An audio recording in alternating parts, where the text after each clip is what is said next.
good evening, or morning, or whatever time it is where you are right now.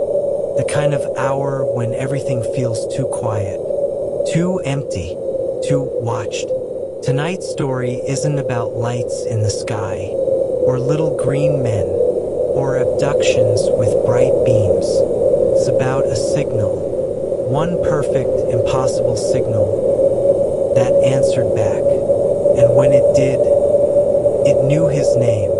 This happened to a man named Elias, retired, lived alone in a cabin outside Flagstaff, Arizona. No neighbors, no light pollution, just him, his radio, and the stars. He'd been scanning frequencies for decades, mostly static, sometimes a faint voice from halfway around the world. Nothing that ever made him question reality. Until October 14th, 2023. He tuned to 14.270 megahertz. A quiet amateur band. Static. Then a tone. Clean. Perfect sine wave. Exactly 1,420 megahertz, the hydrogen line frequency SETI has listened to for years. But this wasn't random noise. Pulsed. 3 short. 1 long. 3 short. SOS. In Morse code, Elias's heart slammed against his ribs. He stared at the speaker, laughed once, nervous, disbelieving. He keyed his mic. This is K7 Elias. Who is this?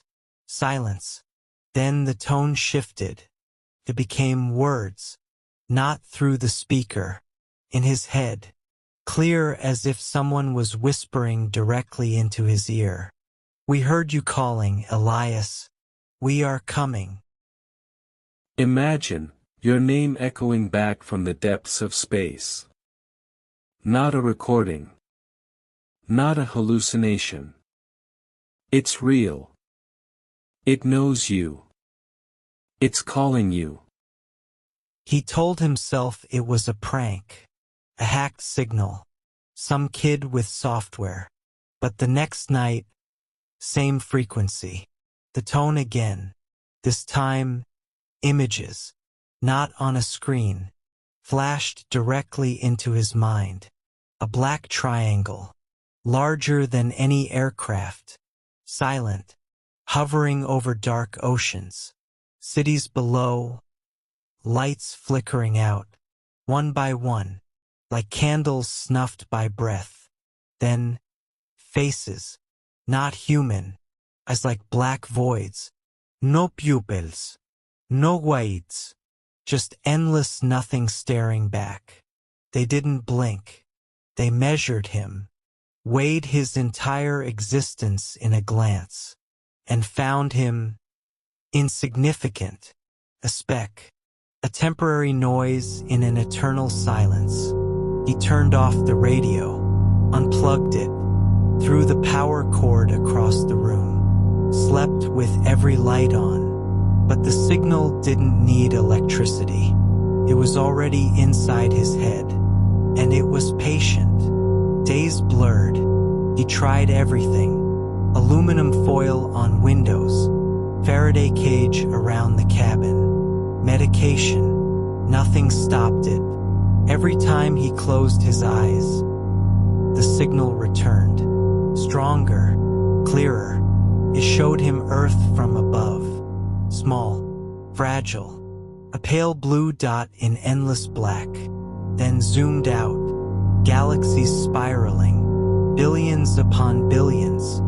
And in the dark between them, shapes, moving, watching, waiting. One night he couldn't take it anymore. He plugged the radio back in, keyed the mic with shaking hands. Why me? Why now? The answer was instant. No delay, no static. Because you listened, Elias. Most never do. They drown us out with noise, with light, with fear. We need listeners to remember before the forgetting. He felt cold pressure on his temples. Not hands, not physical, but real, like fingers made of void pressing in. They showed him the end. Not explosions, not war, silence. The sun still rose, cities still stood, but no voices, no laughter, no sounds, just quiet, eternal, perfect quiet. And then their sound filled it.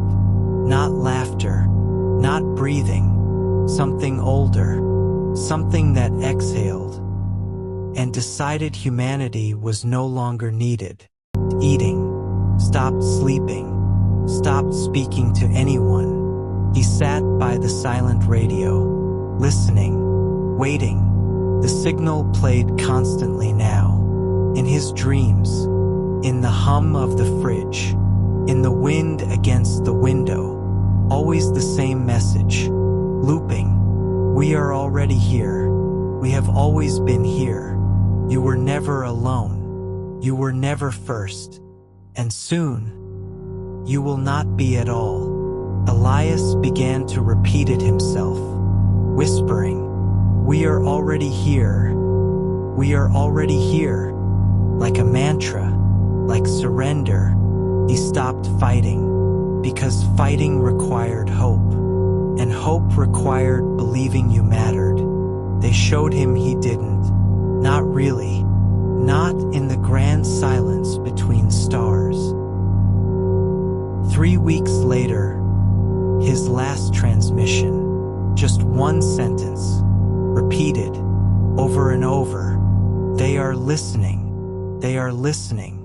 They are listening. Then, nothing. His cabin sits empty now. Radio still on.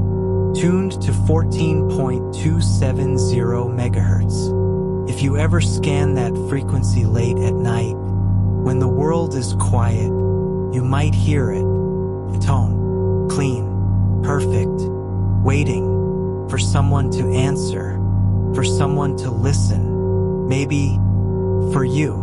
So next time you're alone and everything is too quiet, listen, really listen, because they might be listening back, and they might already know your name. Comment below. Have you ever heard something strange on radio? Or at night, something that felt personal?